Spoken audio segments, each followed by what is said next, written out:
بسم الله الرحمن الرحيم الحمد لله رب العالمين والصلاة والسلام على سيد المرسلين أما بعد فقد قال الله تعالى في القرآن المجيد إن الله وملائكته يصلون على النبي يا أيها الذين آمنوا صلوا عليه وسلموا تسليما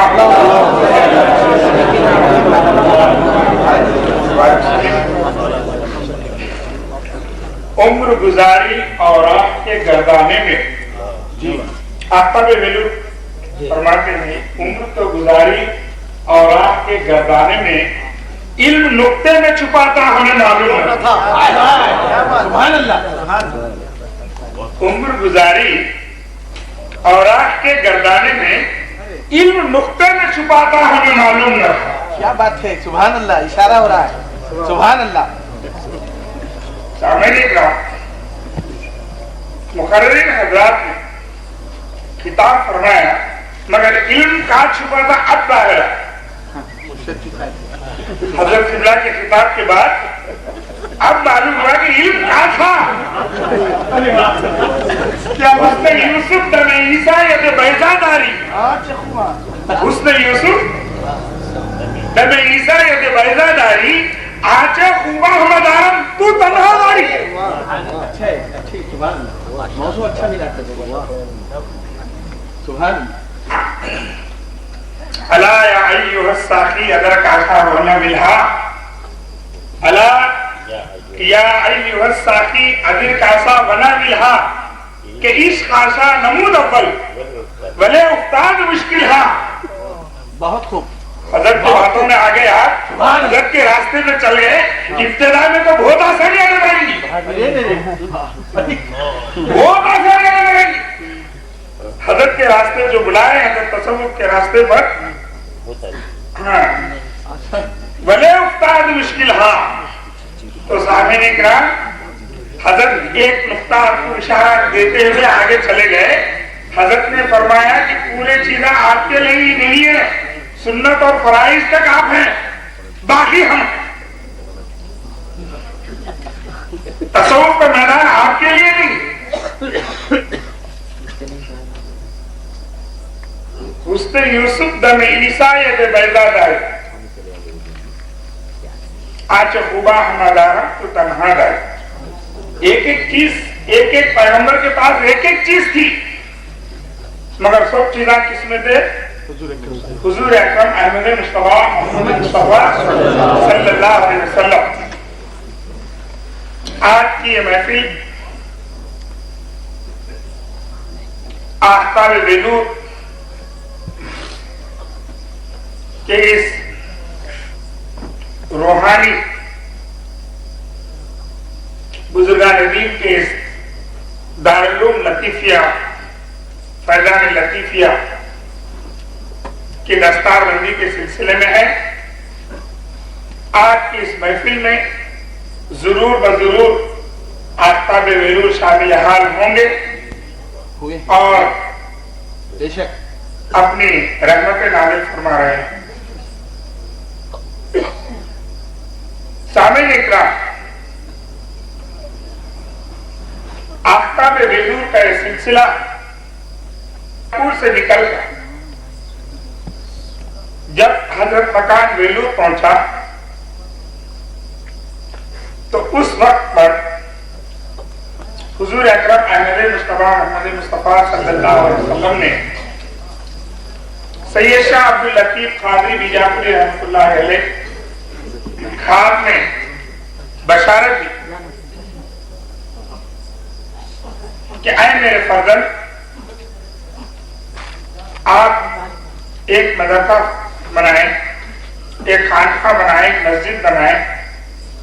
آپ کے اور آپ کے اولاد سے قیامت تک ایک فیض جائے. سامعین اکرام ظاہری اعتبار سے اس وقت ویسا کوئی ذریعہ ہی نہیں تھا لیکن کہنے والا کہہ رہا تھا کہ آپ کے ہاتھوں سے ایک چیز وجود میں آئے گی. تو اس طرح سید شاہ عبداللطیف خانوی بیجاپوری رحمۃ اللہ علیہ نے اپنے سلسلے کو جاری رکھا. اس زمانے کا جو انداز تھا پڑھانے کا طلبہ کو، مریدین کا سلسلہ، اور ایک مسجد اور ایک مدرسہ اور شکل میں بنا. جاری کیسا رہتا؟ آپ کے ساتھ کون تھے؟ حضرت ابو الحسن قلبی رحمۃ اللہ علیہ. جس وقت آپ بیجاپور سے نکلے تو 4 سال کے، اور دوران سفر آپ نے ایسا کچھ فیضان پہنچا دیا. ظاہری طور سے تو کچھ کیا کتابیں پڑھا رہی ہیں کیا ہے، مگر جب حضرت قربی رحمۃ اللہ علیہ مسند سجادگی پر بیٹھے تو تمام علوم سے بہراور. آپ ہی کا یہ شعر ہے کہ اوراق عمر گزاری اوراق کے گردانے میں علم نقطے میں چھپا تھا مجھے معلوم ہے. تو اس طریقے سے خالی اپنے صحبتوں میں رکھ کر حضرت قربی رحمۃ اللہ علیہ کو وہ تمام علوم نواز دیے جو آپ کو پہنچانے. حضرت قربی رحمۃ اللہ علیہ پھر اس طریقے سے اپنے فرزند کی تربیت فرمائے. تو یہاں پر اس خاندان کے اندر ہر دادا کا نام اپنے پوترے کو آیا. سید شاہ عبداللطیف خان. تو اس طریقے سے اس خاندان میں 4 عبداللطیف. تو بتانے کا مقصد یہ تھا کہ جس زمانے میں جس چیز کی ضرورت تھی ان بزرگان دین نے اس چیز کے اوپر کام کیا. ایک زمانہ تھا شیعہ لوگ بہت سر اٹھائے، ان کا دبانا بہت ضروری تھا، ان کے لیے کارروائی کرنا ضروری تھا. تو اس وقت کے بزرگان دین نے رضع شیعہ کے اندر کتابیں لکھی، اور سنیت کے لیے جو باتیں لکھنا تھا، صحابہ اکرام کی بزرگی، ان کی شان، حضرت ابوبکر صدیق رضی اللہ عنہ، حضرت عمر، حضرت عثمان، حضرت علی، ان سب کی فضیلت ہے. یہاں تک کہ اس وقت کے ایک شیعہ نے حضرت سے آ کے دریافت کیا، 6ویں گوئی در حق کے حضرت امیر معاویہ، 6ویں گوئی در حضرت معاویہ، در حق کے معاویہ. انہوں نے کہا کہ حضرت معاویہ ہو، 6ویں گوئی در حق کے معاویہ. تو بزرگان آفتاب بیلور نے صرف اتنا ہی کہا رضی اللہ عنہ. یہ جواب سن کر واپس چلے گا. کیا بات؟ تو بتانا یہ تھا کہ اس وقت کے دور میں ان کا دبدبا تھا، تو اس وقت حضرتوں نے ویسا کام کیا. پھر ایک زمانہ آیا حضرت قطب بیلور کا زمانہ. اس وقت پر انگریزوں کا دبدبا، کسی حالت سے بھی مسلمانوں کو گمراہ کر دینا، ان کے اندر فرقے بنا دینا، اس وقت تک بہت ضروری تھا کہ قلم سے کام لیا جائے. تو حضرت قطب بیلور نے کئی کتابیں لکھی جس کے اندر جواہر الحقائق اور بیت الخطا والثواب، اس طریقے سے حضرت قطب بیلور نے اپنے قلم کے ذریعے اور دوسری بات اپنے بیانات کے ذریعے لوگوں کو اپنی طرف بلایا، بیعت کے سلسلے کو حد سے زیادہ بڑھایا. لوگوں نے کہا، آپ سے پوچھا کہ آپ یہ کیا کام کر رہے ہیں، یہ مریدہ بنانے سے اس سے کیا فائدہ ہے؟ اتنے ادیوں میں ایک ساتھ مرید بناتے جا رہے ہیں. تو آپ نے فرمایا اتنے ادیوں کو یہ سوال یہ تھا کہ آپ نے اتنے عربیوں کو مرید بنایا ہے لیکن کسی غیر قوم کے لوگوں کو اسلام میں داخل کیا کیا؟ کسی ہندو کو مسلمان بنایا, کسی کرسچن کو مسلمان بنایا, آپ نے یہ کام تو کچھ کیا نہیں. آپ یہ چلے مریداں کرتے.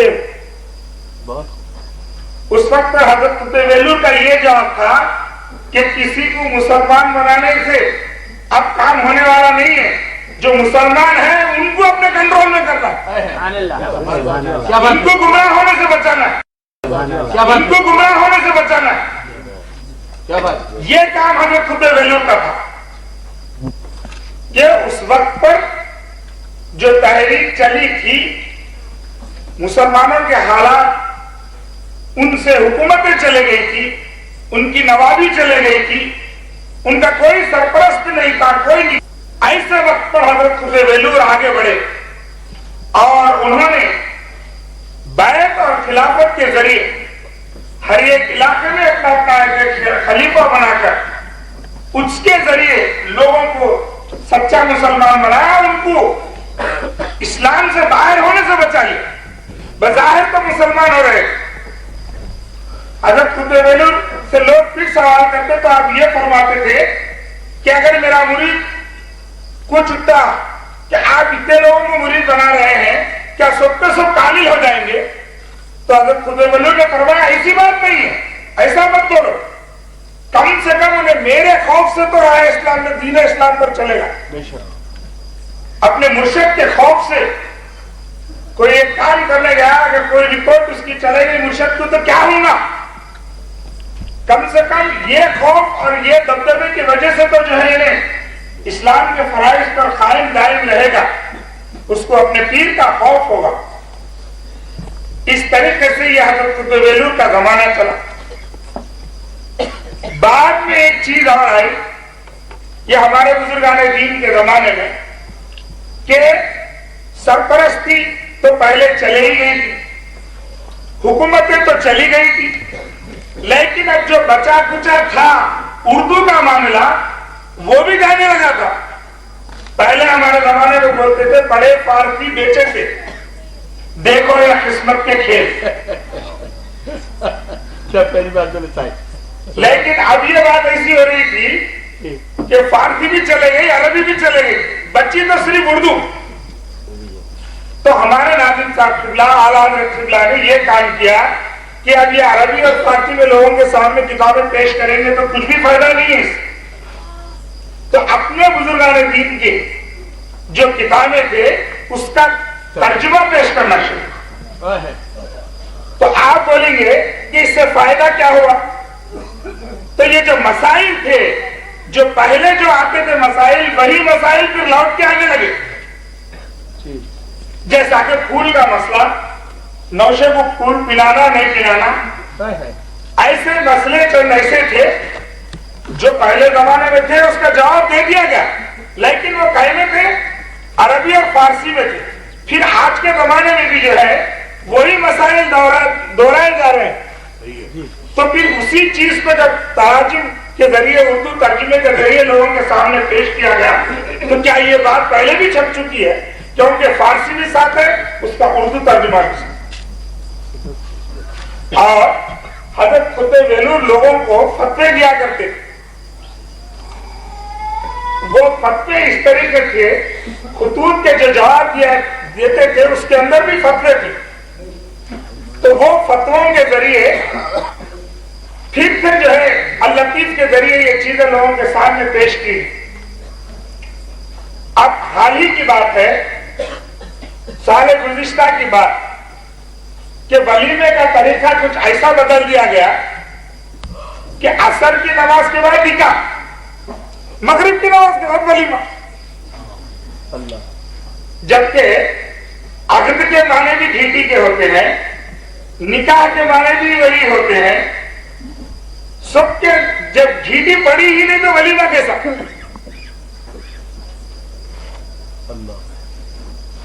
عصر کے ساتھ نکاح کیا اور مغرب کے ساتھ ولیمہ, یہ کیسا ہو گیا؟ چل رہا ہے. تو اس کے اوپر قلم اٹھانا ضروری تھا, لوگوں کی یہ چیز معلوم کرانا ضروری تھا. تو گزشتہ اب جو شمارہ چل رہا ہے اس کے اندر یہ بات کو بتا دیا گیا ہے کہ شب زفاف کے بعد ہی ولیمہ ہے. آپ کو معلوم ہونا ہے یہ سب چیزیں آپ پڑھنا ہے. اب تو اردو کا بھی خاتمہ ہو رہا ہے, اب تمل اور انگریزی میں کام لینا پڑے گا, لیکن ہمارے کو اردو کو بچا کے رکھنا ہے. اس کے واسطے اردو ہر ایک سیکھنا ضروری ہے, اردو کو بچا کے رکھنا بہت ضروری ہے, کیونکہ اللہ کی تمل وغیرہ میں نہیں نکلی. اس وجہ سے آپ لوگوں کو اردو پڑھنا, اردو سیکھنا پڑے گا. تو یہ باتیں تھے جو آپ کے سامنے پیش کرنا تھا مریدین کے سامنے. اور دیگر سب جو باتیں تھے تو بزرگان دین جو یہاں پر تشریف فرمائے مہمان معزز, انہوں نے اپنی تمام باتیں علمی انداز میں قرآن کی فضیلت اور تیسرے باتیں تو سب آپ کے سامنے پیش ہو چکی ہے. بزرگان آفتاب بیلور کا بس یہی اصول رہا ہے کہ اپنے تک لوگوں کے اندر علم کسی طرح سے پہنچایا جائے. دو طریقے تھے علم سے پہنچانے کے, ایک جو اپنے پاس بلا کر دیا جائے, بانٹا جائے علم, دوسرا جو علم لوگوں کو گھروں پر پہنچایا جائے.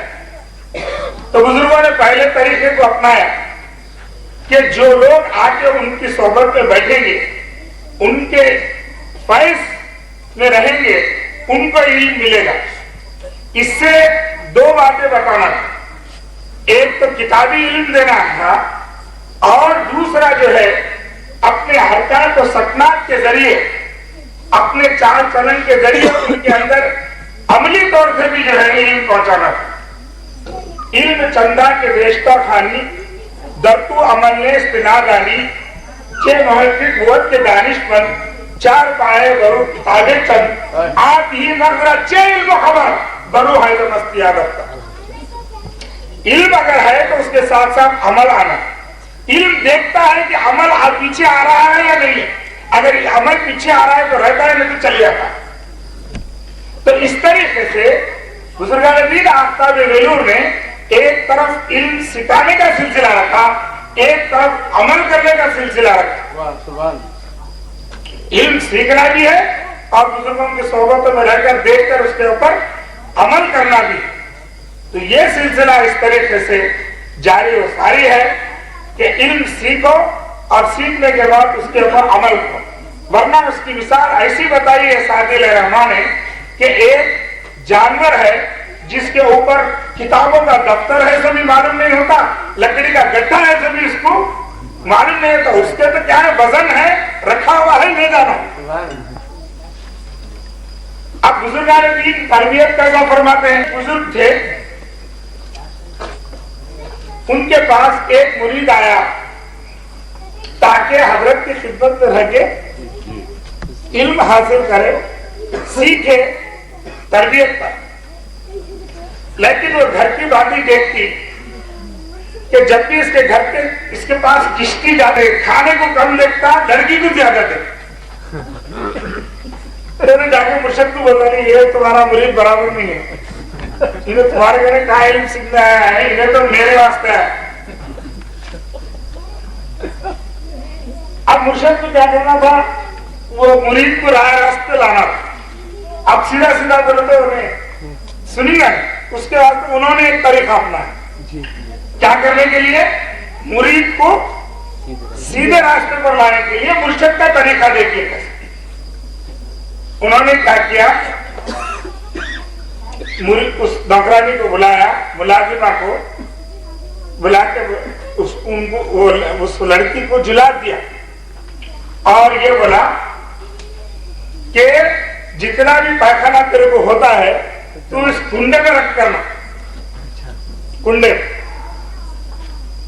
تو اس کا نتیجہ کیا ہوا, 2-3 روز میں جنہیں لاگر ہوگی, دبلی ہوگی. تو جب کشتی لے آ کر وہ رکھتی تو اپنے نوکرانی کی طرف توجہ اس نے دیتا, کیونکہ وہ دبلی پتلی لاغر ہوئی، اس کے اندر وہ حسن باقی نہیں رہا، اس کے اندر وہ چیز جو پہلے خوبصورتی وہ باقی نہیں رہی۔ تو اب مرشد دیکھتے کہ اب نے کدھر دیکھ رہا ہے، تو دیکھے تو کیا ہے، اب اپنے مرید کی نظر اس پر نہیں ہے، کھانے پر ہی ہے۔ اب وہ اپنے جو مرید جو مرشد جو قبلہ جو باتیں بتاتے اس کے پر عمل کرتے ہوئے آ رہا ہے۔ تو مرشد نے کیا کیا، اس نوکرانی سے کہا کہ وہ کنڈا لے، وہ کنڈا جب آ گیا تو مرید کو بلا کے بولا تم یہ لڑکی کو اتنا گھورتے تھے، اتنا دیکھتے تھے، ایسی کیا بات ہو گئی جس کی وجہ سے اب تم اس کو نہیں دیکھتے، اس کی طرف راغب نہیں؟ میں نے کچھ کم نہیں کیا، یہ جو کم کیا بس یہ جو کنڈے میں۔ تو یہ بزرگان دین کا یہ طریقہ رہتا ہے کہ اپنے مرید کو کس انداز سے جو ہے راستے پر لانا ہے، راستے پر لانا۔ اچھی بات ہے۔ تو جب مرید نادم ہوا، شرمندہ ہوا، اور اس نے جو ہے جب اس روز سے اس کا جو ہے صحیح اس کی تربیت وہاں سے شروع ہوئی۔ مرشد قبلہ جا رہے تھے تو اس وقت انہوں نے دیکھا اپنے مرید کی تربیت کرنے کا میرا مقصد کیا ہے، اپنے مریدوں کی تربیت مرشد کس طرح کرتے ہیں یہ بتانا مقصد ہے۔ مرشد قبلہ جا رہے تھے، ایک حسین و جمیل لڑکی دکھی، مرشد نے بوسہ دیا، مرید نے اس کی اتباع کی، انہیں بھی بوسہ دیا۔ پھر تھوڑی دور گئے، دیکھا کہ دہتی ہوئی آگ ہے، مرشد قبلہ نے اسے بوسہ دیا، اب مرید نے بوسہ نہیں۔ مرشد پلٹے پوچھے کیا ہوا، وہاں بوسہ یا بوسہ نہیں؟ تو بولے حضرت آپ بوسہ دیا تو چل جاؤ۔ تو بولے میں نے جس چیز کو بوسہ دیا تھا وہ اللہ تبارک و تعالیٰ کی شان تھی، میں نے دیکھا کہ اللہ تبارک و تعالیٰ کی شان اس طریقے سے کہ یہ آگ جو بنائی اللہ تبارک و تعالیٰ، یہ بھی اس میں بھی اس کی شان نظر آ رہی، میں نے یہ سوچ کر اس کو بوسہ دیا۔ اور لڑکی کو جو میں نے بوسہ دیا وہ بھی میں اس کے حسن و جمال دیکھ کر، یہ بھی اللہ تبارک و تعالیٰ کی یہ شان ہے، اس نے اس طریقے سے بتایا۔ تو اس کے بعد پھر وہ مرید کی صحیح طور سے تربیت ہونے لگی، اور وہ جو ہے صحیح راستے سے پھر اس وقت پر آنے لگا، اور بزرگوں کے اپنے مرشد کے بتائے ہوئے طریقے پر چلنے لگا، عمل کرنے لگا۔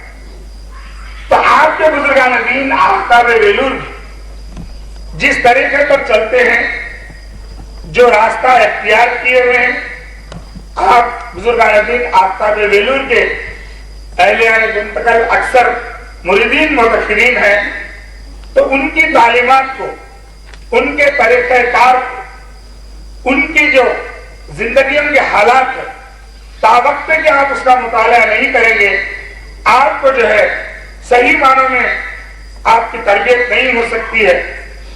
آپ یہاں گندگل میں، ہم وہاں پر ویلور میں، تو اس کا طریقہ یہی ہے کہ آپ بزرگان دین آفتاب ویلور کے طریقے زندگی کو پڑھتے جائیں، وہاں سے وابستگی رکھیں، ہر معاملات کے اندر آپ وہاں اگر نہیں آ سکے تو اس کی جو یہاں پر شاخ ہے، یہاں پر جو اس کے خلیفہ ہیں، ان سے آپ فائد حاصل کر سکتے ہیں۔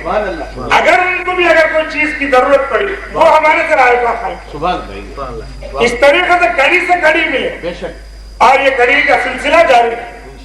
تو اس طریقے سے آج آپ نے دیکھا کہ دارالعلوم لطیفیہ حضرت ارکان ویلور کا فیض گندگل سے کس طریقے سے جاری ہو گیا کہ آج آپ کے سامنے دو طلبہ نے سند حفظ حاصل فرمائی۔ بس ان چند کلمات کے ساتھ میں دعا کرتا ہوں کہ اللہ تبارک و تعالیٰ آپ سب کو صحت و سلامتی عطا فرمائے، آپ کی کیا پریشانیاں ہیں دور فرمائے، آفتاب ویلور کے آپ پر نگاہ کرم ہو، آپ کی تمام تر پریشانیاں دور ہو جائیں، تمام تر مریدین متقدین اور خلفاء کو صحت و سلامتی ہو، ان کے نیک مقصد و مقاصد میں کامیابی ہو، ان کے پریشانیاں دور ہو جائیں، ان کے بچیوں کا نصیبہ بلند ہو جائے۔ اللہم صلی علی سیدنا محمد وعلی آل سیدنا محمد مبارک وسلم بفضل سبحان ربک رب العزت عما یصفون، سلام علی المرسلین والحمد للہ۔